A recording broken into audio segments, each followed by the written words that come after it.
Apollo, by name Phoebus, in Greco-Roman mythology, a deity of manifold function and meaning, one of the most widely revered and influential of all the ancient Greek and Roman gods.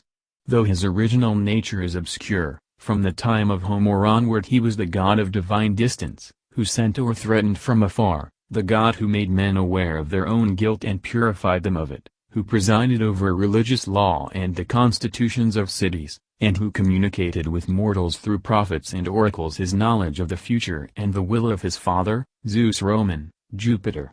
Even the gods feared him, and only his father and his mother, Leto Roman, Latona, could easily endure his presence.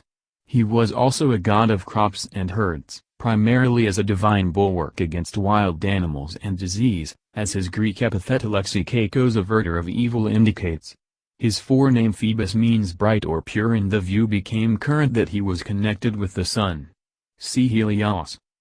Among Apollo's other Greek epithets was Namios, herdsman, and he is said to have served King Admetus of Pheræ in the lowly capacities of groom and herdsman as penance for slaying Zeus's armorers, the Cyclopes.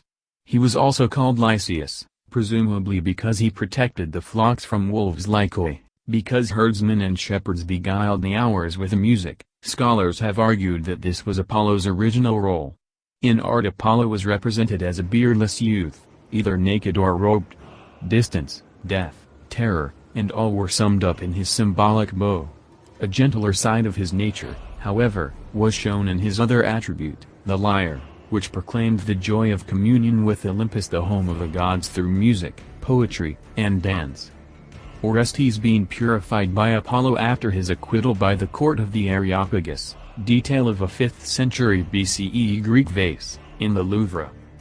Though Apollo was the most Hellenic of all gods, he derived mostly from a type of god that originated in Anatolia and spread to Egypt by way of Syria and Palestine. Traditionally, Apollo and his twin, Artemis Roman, Diana, were born on the Isle of Delos. From there Apollo went to Pytho-Delphi, where he slew Python, the dragon that guarded the area. He established his oracle by taking on the guise of a dolphin, leaping aboard a Cretan ship, and forcing the crew to serve him. Thus, Pytho was renamed Delphi after the dolphin Delphus, and the Cretan cult of Apollo Delphinius superseded that previously established there by Earthkia. During the Archaic period 8th to 6th century BCE, the fame of the Delphic oracle spread as far as Lydia in Anatolia and achieved pan-Hellenic status. The god's medium was the Pythia, a local woman over 50 years old who, under his inspiration, delivered oracles in the main temple of Apollo. The oracles were subsequently interpreted and versified by priests. Other oracles of Apollo existed on the Greek mainland, on Delos, and in Anatolia, but none rivaled Delphi in importance.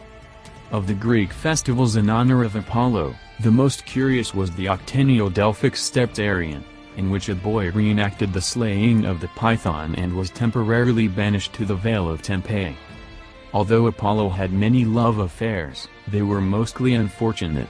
Daphne, in her efforts to escape him, was changed into a laurel, his sacred shrub.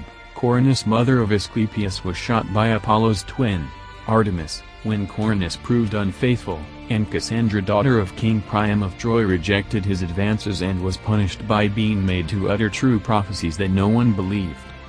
In Italy, Apollo was introduced at an early date and was primarily concerned, as in Greece, with healing and prophecy. He was highly revered by the Emperor Augustus because the Battle of Actium 31 BCE was fought near one of his temples.